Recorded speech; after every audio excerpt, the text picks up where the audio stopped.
সড়ক দুর্ঘটনায় চালক মালিক হেলপার জারি গাফলতি থাকবে তার বিরুদ্ধে কঠোর ব্যবস্থা নেওয়ার হুঁশিয়ারি দিয়েছেন স্বরাষ্ট্রমন্ত্রী আসাদুজ্জামান খান কামাল।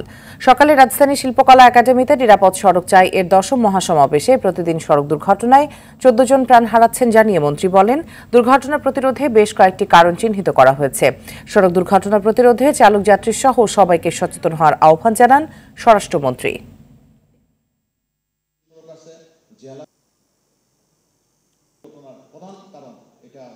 সড়ক দুর্ঘটনার কারণগুলো এখন পর্যন্ত আমরা বুঝতেছি সচেতনতার অভাব।